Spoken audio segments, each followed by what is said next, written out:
تصور کنید شرکتی که 20 و چند سال پیش اونقدر به ورشکستگی نزدیک شده بود که یکی از رقباش می‌خواست کارخونه‌هاشو بخره و تعطیل کنه، امروز در قلب مهمترین انقلاب تکنولوژی جهان قرار گرفته باشه. و بعد همین شرکت در جولای 2026 وارد بازار آمریکا بشه و بیشتر از 26 میلیارد دلار سرمایه تازه جذب کنه. این شرکت اپل یا مایکروسافت و انویدیا نیست. اسمش SK هاینیکسه، شرکت کره‌ای تولید کننده حافظه که امروز یکی از مهمترین تامین کننده های حافظه پیشرفته مورد نیاز سیستم های هوش مصنوعیه. اما داستان مهمتر از این عدد 26 میلیارد دلاریه. چون سوال اصلی این نیست که SK هاینیکس چطور از یک شرکت بحران زده به یکی از رهبران صنعت حافظه رسید. سوال مهمتر اینه که چطور یک شرکت فعال در یکی از بیرحمانه‌ترین صنایع کالایی دنیا با حل یک مشکل فیزیکی بسیار سخت خودش رو به یکی از گلوگاه‌های انقلاب هوش مصنوعی تبدیل کرد. و سوال مهمتر برای ما به عنوان سرمایه‌گذار اینه که آیا HBM واقعاً ساختار اقتصادی صنعت حافظه رو تغییر داده یا فقط وارد فصل تازه‌ای از همون چرخه قدیمی رونق و رکود شدیم. سلام، اینجا مانیکسته. من مجید اصلی هستم و در این پادکست درباره شرکت‌های تکنولوژی با تمرکز بر سودآوری و رشد حرف میزنیم. ما هم از صعودها میگیم و هم از سقوطها. به سهم‌ها وفادار نیستیم و پیشنهادی برای خرید و فروش نمیدیم. اگه دنبال روایت واقعی دنیای تک هستین با همه زوایای مثبت و منفیش، اینجا جاییه که باید باشین. چون تکنولوژی فقط زندگی رو عوض نمی‌کنه، حساب بانکی ما رو هم تغییر میده.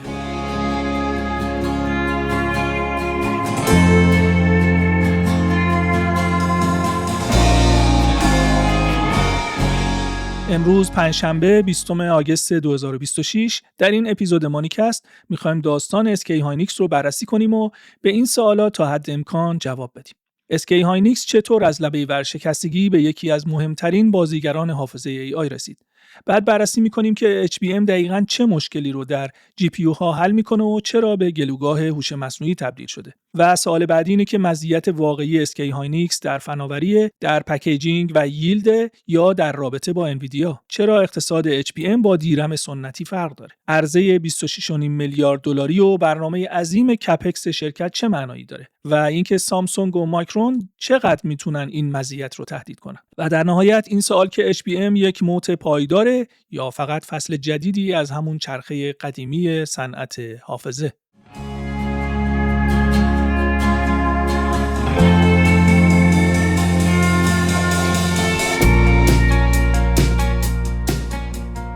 برای فهمیدن SK هاینیکس اول باید یک ویژگی مهم صنعت حافظه رو بدونیم. حافظه مخصوصاً دیرم برای سالها یکی از کلاسیک‌ترین نمونه‌های یک کامودیتی بیزینس بوده. شرکت‌ها میلیاردها دلار کارخونه می‌سازن. فناوری بهتر میشه، ظرفیت تولید بالا میره، تقاضا رشد میکنه، قیمت‌ها بالا میرن و سود شرکت‌ها منفجر میشه. بعد چه اتفاقی میفته؟ همه شروع میکنن به افزایش ظرفیت. عرضه بالا میره، بازار اشباع میشه و قیمت حافظه سقوط میکنه. و شرکتی که یک سال قبل پول چاپ میکرد ممکنه سال بعد میلیاردها دلار زیان بده. این چرخه‌ایه که شرکت‌هایی مثل مایکرون، سامسونگ و SK هاینیکس بارها تجربه کردند. بنابراین داستان SK هاینیکس فقط داستان ساختن یک تراشه بهتر نیست. در واقع داستان تلاش یک شرکت برای فرار کردن یا حداقل فاصله گرفتن از همین چرخه کالاییه.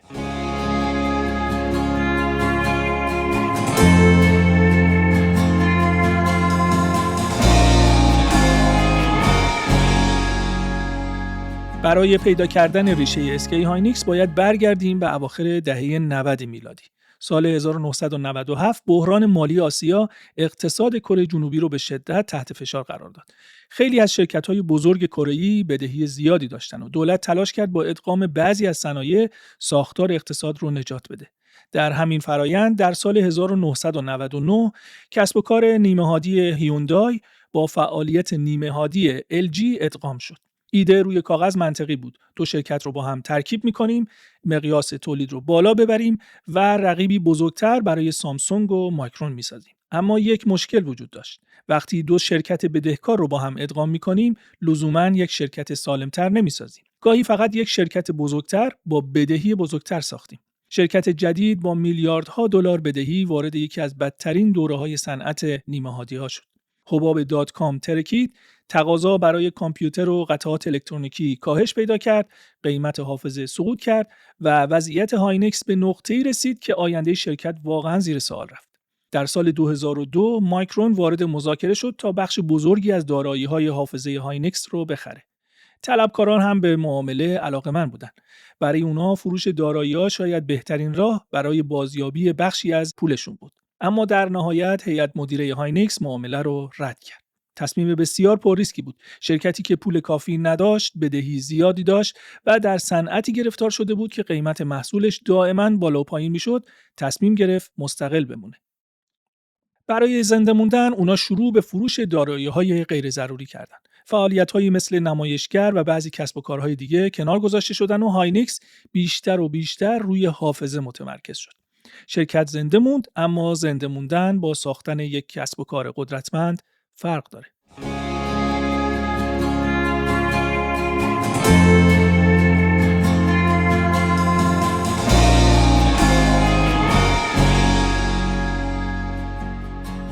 نقطه عطف بعدی در سال 2012 اتفاق افتاد. گروه SK، یکی از بزرگترین گروه‌های صنعتی کره جنوبی، کنترل هاینکس رو در دست گرفت و شرکت تبدیل شد به SK هاینکس. برای SK این خرید اصلاً تصمیم راحتی نبود، چرا یک گروه فعال در مخابرات و انرژی باید میلیاردها دلار وارد صنعتی کنه که شهرتش به نوسانات شدید، نیاز دائمی به سرمایه و جنگ قیمتیه. اما SK روی یک فرض مهم شرط بست: اینکه حافظه در جهان دیجیتال آینده اهمیت بسیار بیشتری پیدا خواهد کرد. نکته جالب اینجاست که پروژه‌ای که بعدها آینده شرکت رو عوض کرد، حتی قبل از ورود SK آغاز شده بود. هاینکس از حدود سال 2009 روی فناوری کار میکرد که اون زمان بازار بزرگی نداشت. HBM یا High Bandwidth Memory. بنابراین SK لزوماً HBM رو از صفر اختراع نکرد. نقش مهمترش چیز دیگه ای بود. شرکتی رو خرید که روی فناوری پر ریسکی کار میکرد و بعد سرمایه، زمان و تحمل لازم رو فراهم کرد تا اون فناوری به یک محصول صنعتی تبدیل بشه. برای کارآفرین‌ها و سرمایه‌گذاران این بخش از داستان شاید از خود اختراع HBM هم آموزنده تر باشه. چون خیلی از فناوری‌ها در آزمایشگاه متولد میشن، اما فاصله بین یک فناوری جالب و یک کسب و کار چند ده میلیارد دلاری معمولاً با سالها سرمایه‌گذاری، شکست و مهندسی تولید پر میشه.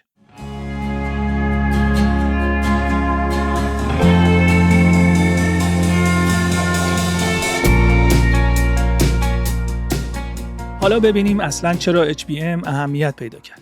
فرض کنید یک پردازنده فوق‌العاده سریع دارید. این پردازنده میتونه در هر ثانیه حجم عظیمی محاسبه انجام بده. اما برای انجام این محاسبات باید دائما داده دریافت کنه.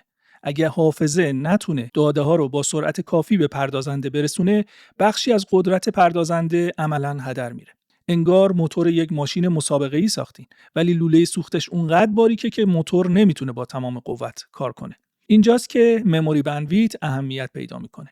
در حافظه‌های سنتی تراشه‌ها بیشتر کنار هم قرار می‌گرفتن، اما HBM ایده متفاوتی داشت. اونا فکر کردن چرا تراشه‌های حافظه رو به جای کنار هم قرار دادن روی هم نچینیم، مثل یک ساختمون چند طبقه، و بعد از داخل این طبقات هزاران اتصال بسیار کوچک عمودی عبور بدیم تا دیتاها بتونن با پهنای بسیار بیشتری حرکت کنن. این فناوری همون TSV یا True Silicon Via است. اگه بخوام خیلی ساده تصور کنیم، TSV ها شبیه چاهای آسانسوری هستن که طبقات مختلف یک برج حافظه رو مستقیما به هم متصل میکنن. نتیجه این معماری این بود که مقدار بسیار بیشتری داده میتونست با مصرف انرژی مناسبتر بین حافظه و پردازنده جابجا بشه. روی کاغذ فوق‌العاده بود، اما روی کاغذ خیلی چیزا فوق‌العاده‌ان. مشکل واقعی زمانی شروع شد که باید این محصول رو در مقیاس میلیون‌ها واحد تولید می‌کردن. اینجا میرسیم به یکی از مهمترین درس‌های این داستان. مزیت اسکی هاینکس فقط طراحی یک حافظه سریع نبود. مشکل بسیار سخت‌تر مانوفکتورینگ و ادوانس پکیجینگ یا اسمبل کردن اینها بود. وقتی چندین لایه بسیار نازک سیلیکون رو روی هم قرار میدیم، کوچکترین ایراد در اتصال، فشار، حرارت یا همترازی میتونه کل مجموعه رو خراب کنه و این یعنی ییلد پایین. در صنعت نیمه هادی‌ها ییلد تقریباً همه چیزه. ممکنه بهترین تراشه جهان رو طراحی کرده باشید، اما اگه از تعداد زیادی تراشه‌ای که تولید می‌کنید درصد بالایی قابل فروش نباشن، محصول اقتصادی نیست. SK هاینیک سالها با همین مسئله درگیر بود. نسل‌های اولیه HBM بازار بسیار محدودی داشتند. هزینه تولید بالا بود و تقاضا هنوز اونقدر بزرگ نبود و حتی زمانی که HBM وارد بعضی کارت‌های گرافیکی AMD شد، هنوز هیچ نشانه‌ای وجود نداشت که این فناوری یک روز به یکی از مهمترین قطعات زیرساخت AI تبدیل میشه. اما SK هاینیکس پروژه رو ادامه داد و یکی از نقاط عطف مهم توسعه روش بسته‌بندی یا همون MRMUF بود. بدون اینکه وارد جزئیات بیش از حد مهندسی بشیم، ایده اصلی این بود که فرایند اتصال و محافظت از لایه‌های حافظه سریعتر، قابل کنترل‌تر و مناسبتر برای تولید انبوه بشه. همینجا یک نکته بسیار مهم سرمایه‌گذاری هم وجود داره. گاهی موت یا خندق واقعی یک شرکت در خود محصول نیست، در توانایی تولید قابل اعتماد اون محصول یا ییلد بالا و در حجم عظیمه.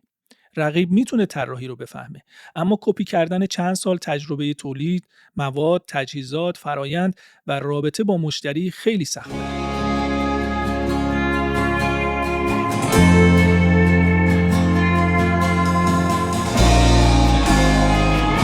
خب حالا میرسیم به بخش بعدی. مشکل این بود که HBM برای مدت زیادی محصولی بود که از نظر فنی جذاب بود، اما بازار اون هنوز کوچیک بود.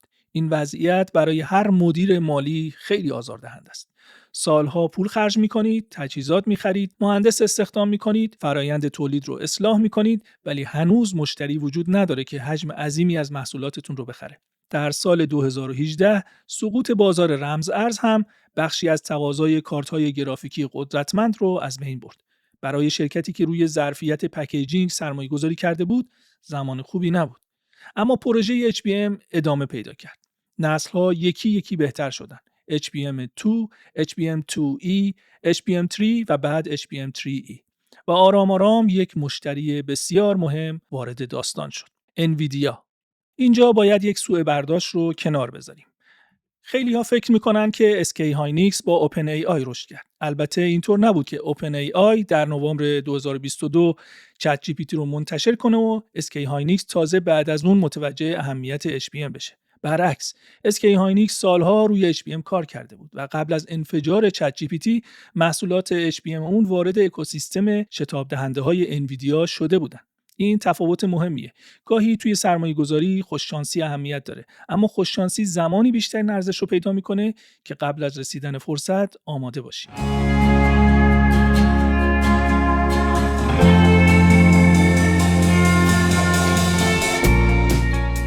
میرسیم به 30 نوامبر 2022. اوپن ای آی چت جی پی تی رو عمومی کرد. چیزی که ابتدا شبیه یک محصول جذاب نرم افزاری به نظر می رسید، خیلی سریع تبدیل شد به آغاز یک رقابت سرمایه‌گذاری عظیم. آمازون، متا، گوگل، مایکروسافت و بعد تقریباً تمام صنعت تکنولوژی وارد رقابت ساخت مدل‌های بزرگتر شدند. و برای ساختن این مدل‌ها به چه چیزی نیاز داشتن؟ جی پی یو. و در اون زمان مهمترین تامین کننده جی پی یو های ای آی انویدیا بود. اما هرچی جی پی یو سریعتر میشد، نیازش به انتقال داده هم بیشتر شد و ناگهان فناوری که اسکی هاینیکس بیش از یک دهه روی اون کار کرده بود، از یک محصول تخصصی تبدیل شد به یک باتلنک. HBM دیگه فقط حافظه نبود، بخشی از پرفورمنس کل سیستم AI شده بود. اگه انویدیا بتونه جی پی یو بیشتری بسازه، اما HBM کافی در اختیار نداشته باشه، کل سیستم محدود میشه. و این دقیقاً همون موقعیتیه که هر شرکت صنعتی آرزوشو داره. محصولش از یک کامپوننت عادی تبدیل بشه به قطعه‌ای که مشتری بدون اون نمیتونه محصول نهایی خودش رو تحویل بده. و اینجاست که داستان برای سرمایه‌گذار واقعاً جذاب میشه. دیرم معمولی به صورت تاریخی یک محصول بسیار کالایی بوده. اگه عرضه زیاد بشه، مشتری معمولاً حاضر نیست فقط به خاطر نام شرکت پول خیلی بیشتری بده. قیمت رو بازار تعیین میکنه. اما HBM ویژگی متفاوتی داره. محصول باید با پردازنده مشتری هماهنگ بشه. باید کوالیفیکیشن های سختی رو پشت سر بذاره. ادوانسد پکیجینگ پیچیده داره. ییلد اهمیت زیادی داره. ظرفیت تولید به سادگی قابل افزایش نیست و رابطه با مشتری ماه‌ها و گاهی سالها قبل از عرضه نسل بعدی جی پی یو شکل گرفته. در نتیجه HBM فعلا نسبت به دیرم سنتی کمتر کامودیتی لایک یا چرخه‌ای کالایی محسوب میشه. این تفاوت خیلی مهمه، چون هرچه محصول تخصصی تر بشه و سویچینگ کاست و کوالیفیکیشن سخت تر بشه، تولید کننده قدرت بیشتری توی مذاکره پیدا میکنه. اما اینجا باید مراقب باشیم. گفتن اینکه HBM امروز اقتصاد بهتری داره با این ادعا که SK هاینیکس برای همیشه از چرخه حافظه خارج شده دو چیز کاملا متفاوته. و دقیقاً همین مسئله بعداً به ریسک اصلی داستان تبدیل میشه.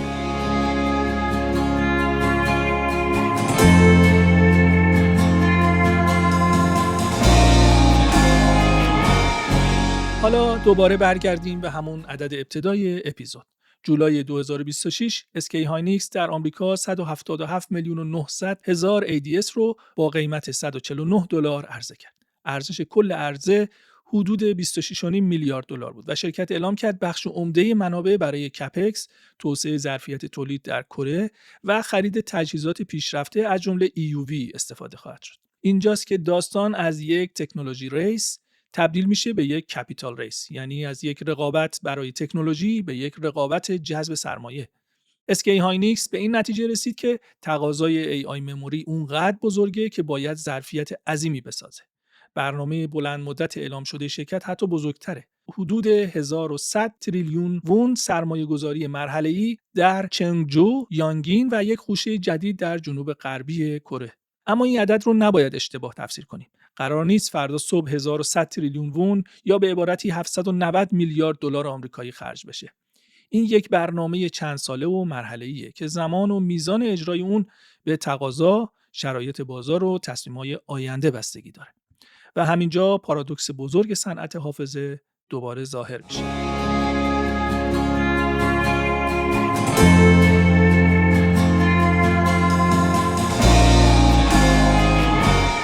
فرض کنید پیشبینی شرکت درست باشه. تقاضای AI با سرعت بسیار زیادی رشد کنه. HBM بیشتری لازم باشه. ظرفیت جدید ساخته بشه. در این سناریو سرمایه‌گذاری امروز کاملا منطقیه. اما حالا سناریوی دیگه‌ای رو هم تصور کنید. SK هاینیکس ظرفیت رو بالا میبره، سامسونگ هم ظرفیت رو بیشتر میکنه. مایکرون هم ظرفیت رو بالا میبره. رشد تقاضای AI کمی آهسته‌تر از انتظار میشه و چند سال بعد دوباره همون اتفاق قدیمی صنعت حافظه رخ میده. عرضه از تقاضا جلو میزنه، قیمتا کاهش پیدا میکنن و حاشیه سود پایین میاد و چیزی که امروز یک شورتیج فوق‌العاده سودآوره تبدیل میشه به یک اوور سپلای. این دقیقاً همون چرخه‌ایه که صنعت حافظه بارها دیده. به همین دلیل وقتی 1100 تریلیون وون سرمایه‌گذاری اعلام میشه، نباید فقط بگیم چه فرصت بزرگی. سوال مهمتر اینه که اگه همه رقبا هم همین فرصت رو ببینن، بازده سرمایه این همه ظرفیت جدید چی خواهد شد؟ این سوال خیلی مهمتره. یکی دیگه از اشتباهایی که نباید مرتکب بشیم اینه که موفقیت فعلی SK هاینیکس رو دائمی فرض کنیم. سامسونگ برای مدتی در HBM نسبت به SK هاینیکس عقب افتاد، اما سامسونگ رو نمیشه از این رقابت حذف کرد. در فوریه 2026 سامسونگ اعلام کرد تولید انبوه و عرضه تجاری HBM4 رو آغاز کرده و چند ماه بعد نمونه‌های HBM4E رو هم برای مشتریاش ارسال کرد. مایکرون هم با شدت در حال افزایش حضور خودش در HBM. بنابراین سوال آینده دیگه این نیست که چه کسی HBM میسازه. هر سه شرکت بزرگ حافظه میتونن HBM بسازن. سوال واقعی اینه چه کسی میتونه نسل بعدی HBM رو با بهترین پرفورمنس، بهترین ییلد در زمان مناسب و با حجم کافی به مهمترین مشتریاش تحویل بده. این تفاوت ظریفیه، اما تقریبا تمام اقتصاد این صنعت به همین تفاوت وابسته است. و یک سوال مهم دیگه هم وجود داره.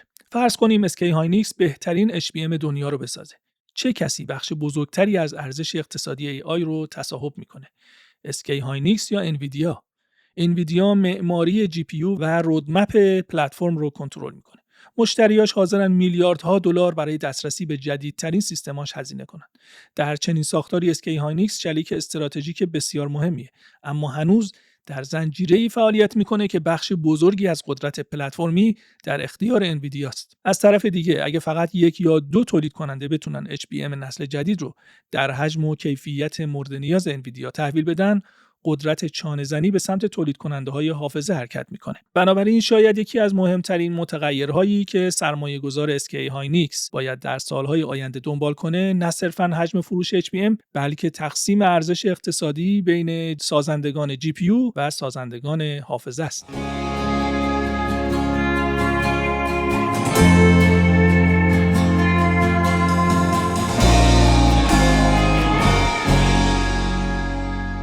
حالا ببینیم موت واقعی یا خندق اسکی هاینیکس چیه.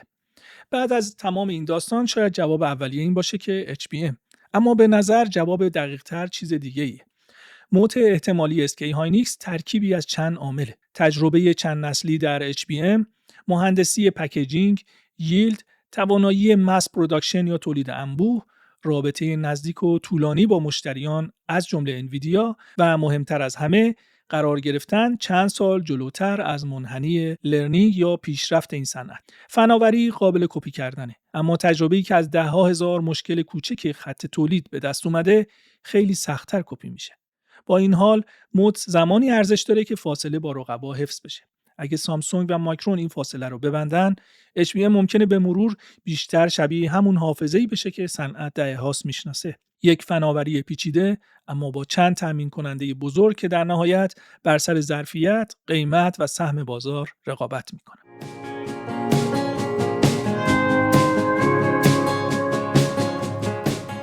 داستان اسکی هاینیکس رو میشه خیلی ساده اینطور تعریف کرد. شرکتی که در آستانه نابودی بود روی فناوری ناشناخته سرمایه‌گذاری کرد. سالها شکست خورد، تسلیم نشد و در نهایت با ظهور هوش مصنوعی پاداشش رو گرفت. داستان جذابیه، اما برای ما درس مهمتر کمی متفاوته. اسکی هاینیکس آینده چت جی پی تی رو در سال 2009 پیش بینی نکرده بود. نمیدونست انویدیا روزی به چنین شرکتی تبدیل خواهد شد. نمیدونست هایپر اسکیلرها صدها میلیارد دلار برای زیرساخت AI خرج خواهند کرد. کاری که کرد چیز دیگه‌ای بود. یک مشکل واقعی و سخت رو پیدا کرد. انتقال حجم عظیم داده بین حافظه و پردازنده و سالها روی حل اون کار کرد. حتی زمانی که بازار هنوز ارزش اقتصادی بزرگی برای اون قائل نبود. و وقتی جهان تغییر کرد، فناوری آماده بود. این شاید یکی از مهمترین درس‌های سرمایه‌گذاری توی تکنولوژی باشه. لزومی نداره آینده رو دقیق پیش بینی کنیم. گاهی کافیه بفهمیم اگه آینده در یک جهت مشخص حرکت کنه، کدوم محدودیت فیزیکی جلوی اونو خواهد گرفت. HBM یکی از اون محدودیت‌ها بود. اما حالا برای سرمایه‌گذار سوال سخت‌تر شروع میشه. اسکی هاینیکس دیگه یک شرکت ناشناخته نیست که بازار HBM رو نادیده گرفته باشه. وال استریت داستان AI مموری رو میدونه. رقبا میدونن سامسونگ برگشته، مایکرون سرمایه‌گذاری میکنه و خود اسکی هاینیکس صدها میلیارد دلار ظرفیت آینده برنامه‌ریزی کرده. بنابراین سوال امروز دیگه این نیست که آیا HBM فناوری مهمیه. تقریبا همه قبول دارن که مهمه. سوال مهمتر اینه که آیا مزیت اسکی هاینیکس اونقدر پایدار هست که بازده این سرمایه گذاری عظیم رو حفظ کنه، یا همون موفقیتی که HBM رو به یک معدن طلا تبدیل کرده اونقدر سرمایه و رقابت جذب میکنه که در نهایت دوباره اون رو به یک کامودیتی تبدیل خواهد کرد. و شاید این سوال حتی از داستان خود اسکی هاینیکس هم جذاب‌تر باشه، چون همین حالا احتمالاً در گوشه‌ای از صنعت نیمه هادی، انرژی، شبکه یا مواد پیشرفته فناوری دیگه‌ای وجود داره که امروز کوچیک، گرون و کم اهمیت به نظر میرسه. فناوری که بازار هنوز براش تقاضای بزرگی نداره، اما شاید یه تغییر بزرگ در معماری کامپیوتر، انرژی یا هوش مصنوعی چند سال بعد اون رو به گلوگاه بعدی تبدیل کنه. پیدا کردن اون گلوگاه قبل از اینکه همه بدونن شاید جایی باشه که بیشترین ارزش ساخته بشه. جف بزوس زمانی نوشت: ما قبل از اینکه مجبور بشیم اختراع می‌کنیم. شاید بزرگترین فرصت‌های سرمایه‌گذاری هم دقیقاً همونجا شکل می‌گیره. جایی که یک شرکت داره مشکلی رو حل می‌کنه که بازار هنوز متوجه نشده. روزی مجبور خواهد بود برای حل اون پول بسیار زیادی پرداخت کنه. مانیکست رو شنیدید؟ جایی که کنجکاوی ادامه داره. پرسود و شاد باشید. خدا نگهدار.